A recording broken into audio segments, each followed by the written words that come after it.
Welcome. Thank you so much for being here with us today. Thank you for inviting me. Absolutely. So I just have to say, walking down the Croisette here at the Cannes Film Festival, you can't walk down it without seeing Mastercard everywhere. So good job. Thank you. Thank you very much. Pleasure to be here. Yeah. So tell me about Mastercard has been coming to the Cannes Film Festival for 10 years now. Yes. So sort of what is the strategy for the brand to be here at this cultural moment? So cinema is an important passion for industry players, for consumers, for people. And connected the passions of our consumers is our main strategy and objective to create engagement with them. So as part of our engagement, we do sponsor a lot of, and do partner, I would say more than sponsor, with big events that are part of the society and what they want to do. And we're really supportive of cinema, and the reason is because it's a great engagement and passion, but at the same time it does reflect our DNA about what cinema can bring you the possibility to learn something new, to see different perspective, to have a different interpretation of something. It's really widening your vision and allowing to see life through different lenses. So as of today, we do sponsor 7 film festivals in Europe. So the big ones, that is Cannes and Cannes Film Festival, Berlinale, and Venice Film Festival. But also we have partnership with Off Camera in Poland, with Transylvania Film Festival, with Thessaloniki, with Sarajevo. So that's part of our really investment into it. And we activate it differently in every city. Each festival has its own DNA and has its own way of connecting with their audience. So the essence of Cannes is the glamour, is the excitement of being, is the biggest cinema market in the world. So we're part of it, and you can see our presence, our activation on the terrace and on the program that we built. And we do the same thing with the other film festival. Thank you. So tell us about the activation here. What does it look like? How are you sort of bringing this red carpet experience to the consumers and to your partners? So we have a partnership since now 10 years. So we have, of course, branding presence. As you probably have seen, we are present in all the participants and industry people that come to the festival itself. And then we create packages that are priceless. The concept of priceless is the concept of Mastercard to create experiences that are not findable elsewhere. So we create packages of a few days where you have the chance to experience the vibe of the city, stay at the Majestic Hotel where there are stars all over, and being taken care by us in experiencing a unique dinner and have the possibility to choose a gown among 400 dresses in our lounge for our guests, and then to go through the red carpet and really experience that kind of unique activity that you can do. Wow, they even get to choose a gown. I love that. So talk about the Priceless platform and what it means for Mastercard. How are you bringing experiences that are priceless to your customers? The platform, Priceless platform, is really, let's say, the place where you can connect and find all these experiences. Part of the passion strategy I was mentioning before is really create the opportunity to get in contact with something you cannot get elsewhere. I think it's part of our DNA, of our first payoff about how else there is Mastercard, and then the rest you can find in our way. So what really we do is create unique experiences linked to travel. So we have cities, 48 cities around the world, where we build access to unique experience in the different passions that we have. So from travel to culinary. So you can have access, I don't know, in the table, in the kitchen chef, the chef table in the kitchen of a restaurant, or have a dedicated dinner, or the possibility to run in a museum before everybody get in or after everybody got out, or come to the Cannes Film Festival or one of the other festivals, or access the Roland Garros and go and see the player when they practice. So all this kind of experience that we can create through our partnership and with some dedicated partnership that we developed in the different areas. Music, we have a partnership with Live Nation, and we do pre-sales for our customers that are part of Prices.com. And you can find all those experiences in all the cities of the world in the platform. I love that. And I think you're going to F1 after this, right? Yes, next week as well is a recent partnership that we run, and we will be in Monaco for the McLaren activation of the race. Amazing. So it's nonstop for you. Nice stuff, I would say. Yeah. You were mentioning to me earlier that as part of the Cannes Film Festival, you were bringing together sort of thought leaders and women in leadership Yeah. and in creative fields and creativity. Can you talk about this and sort of what the education point is for this? As a company, as a technology company that operates in the financial space, one of the important elements for us is really the concept of financial inclusion. Financial inclusion is important because the more you give access to digital opportunity and finance opportunity, you make the population and the people thrive, and that makes the community more healthy. And the more that they're healthy, of course, it's important for us as an organization. So inclusion gets reflected in a lot of activity that we do, either financial inclusion that we promote in countries where it's more difficult to be banked, to promoting financial inclusion in targets that have culturally, or I would say for opportunity, lacks access in terms of knowledge, in terms of understanding how it works. And by definition, in the women area, the access to financing and to finance has been, let's say, not used at the same level that men do. So to promote that financial inclusion and promote how women can become entrepreneur and contribute to the society and contribute to the wealth of their own area or city or country is part of the thriving of the overall society. So we do create some meetings when we invite some, I would say, established leaders, women leaders that has had the chance to have this opportunity and understand how in the different areas they could do it, they do impact in the area of their industry, and how we can develop together further to, I would say, accelerate this kind of activity. Mm-hmm. You mentioned some staggering figure earlier about if women got more financing, the GDP, the global GDP would go up. Can you tell me more about that? It's always linked about entrepreneurs. So if women would access financing and credit the same way to become an entrepreneur at the same level that men would do, there was this study that said by 2030 the global GDP would increase by $15 billion. Wow. So the contribution, when we think about promoting female in entrepreneurship, is not only because we want equality, but it's a benefit for the overall community, because if a woman has the chance to manage their own finance and start a business, she will be more independent. So this, we know how financial independence is important for women. She will manage her family and she will contribute, but she will contribute to her community as well. Mm-hmm. And how is Mastercard supporting women entrepreneurship? We have several programs. One of the last one is Thrive.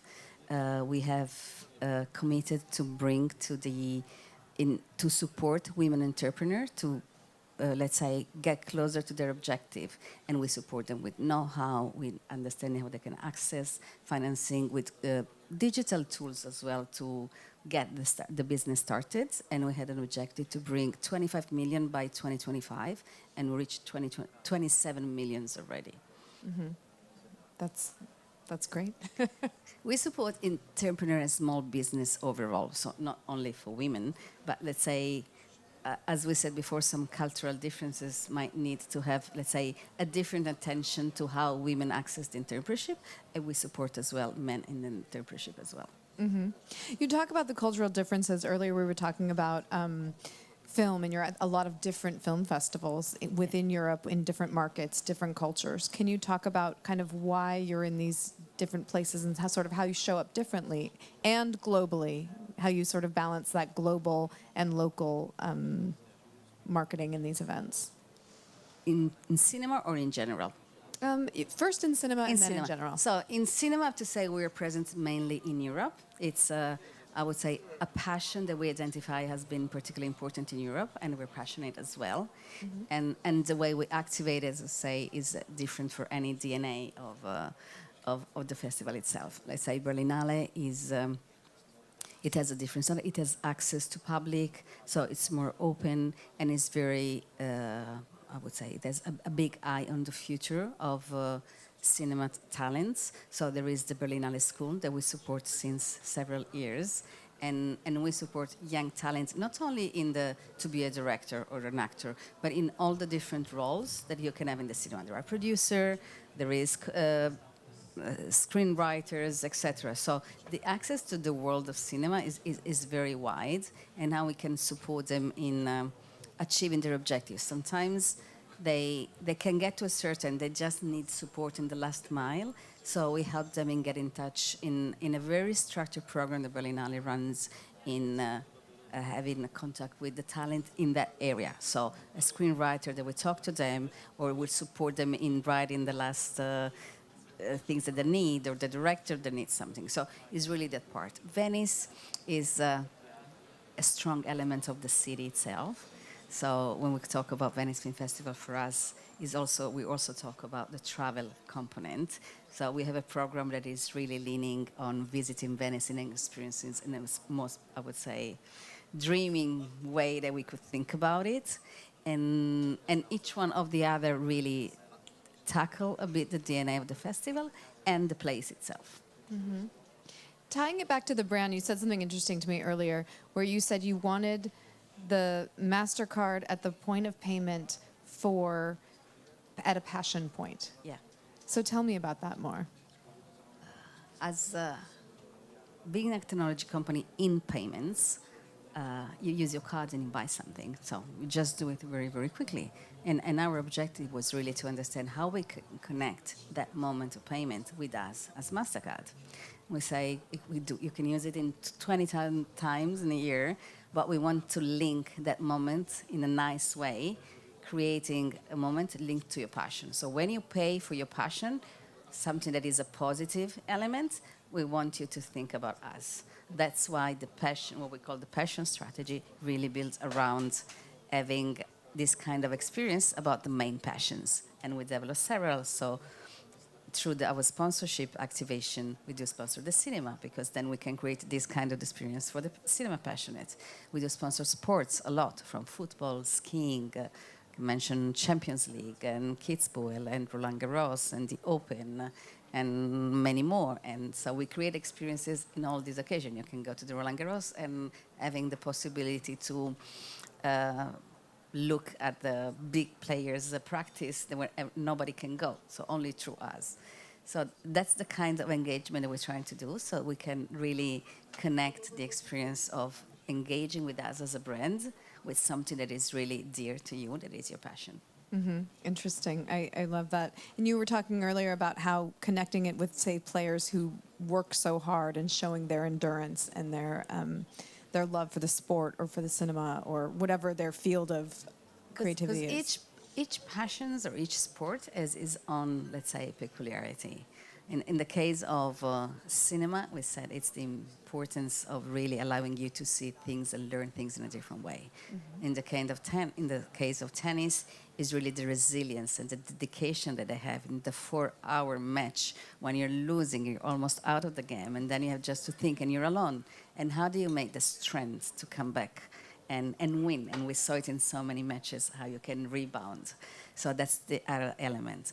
Football is about being united, sharing the passion. The same as culinary. We have developed a big culinary activation. We do create pop-up restaurants that really connect with, I would say, some as well localized activation linked to sustainability. So we created a restaurant. There was a pop-up about what you could actually have if the bees disappeared, as you know, they're threatened. How to do a zero-waste food restaurant to create some attention towards sustainability, or some very unique restaurants that we built on terraces of impossible places. So again, linking the experience to something that is really close to the people, but also linked with our value as an organization. Mm-hmm, absolutely. So in terms of brands showing up in culture, Mastercard is a great example of this. One of the challenges we hear about is just kind of when you're showing up in culture with Gen Z, if you're trying to reach younger audiences, they really want you to be authentic and not just sort of put the brand voice. So how are you sort of trying to reach this audience in unique ways that... Walk the talk. I say. Walk the talk. I think that brand needs to be authentic. We know that purpose is important at everything we do, but we also know that we are a company that has objectives. So how do we balance what we say in terms of committing, in terms of what we do in terms of sustainability or inclusion is really what we're actually doing. For me, the fact of being sponsoring festival or cinema that does talk about inclusion, it's a way to show what we're doing. The fact of, let's say, just opening the restaurants where we create awareness about zero food waste, or people that are, let's say, underserved that relearn how to work, that's another way. So not over-promising, I would say, is the way to get in touch in a transparent and authentic way with this consumer base. Amazing. And then my last question for you is really, what are the key takeaways you're hoping to take from the Cannes Film Festival into your marketing program, into your connections to your consumers? What do you hope to achieve here? Strengthen the engagement, learn through also the film and through also the different consumers that will come, the conversations that will happen out of here, because then we do know that in big cultural element situations like this, there is a new, let's say, wave that will start. So follow that to understand how we can really contribute a bit more, but also navigate with it. So like listening to the consumer and helping guide to what's next? Yes. Amazing. I love that. Wonderful. Do we have any questions in the audience? Yes, hi. I have a question. I always wondered, in terms of marketing, if you're like a big company and you sponsor, big events like this and Monaco, is there like a metric or where you can actually see how much this actually helps the company or financially, or like in movies when you do PR, obviously you can see the correlation between how much you put into the marketing and usually the outcome, right? Do you have something like that? Oh, yes. We measure everything. We measure every single campaign, every single activation. We have several KPIs that we look through. So campaign by campaign, we look at not only about the reach, but also we see, because we do it together with our partners. So as a consumer, you can win a weekend here with the red carpet and the fashion rooms and all the excitement through the banks that issue our cards, or through the merchants that have a partnership with us, and they promote it. And we see the difference in sales, we see the difference in transaction. That's the first metric. Then we look also the brand impact in terms of reach, in terms of engagement. And we also look at another metric that is the affection of the brand. So how we are perceived toward other brands that work not in the finance area, but I would say in the lifestyle area. So other brands that I would say you would put in the same line. And we look at us also at where we are as a brand. I can tell you that Brand Z, we're now in the top 10, and we started where they first opened in 2006 as number 67. So the fact that this strategy has impacted toward the engagement that we have the consumer is also monitored by this.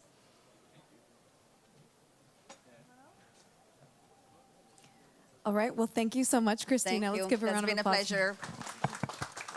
Thank you.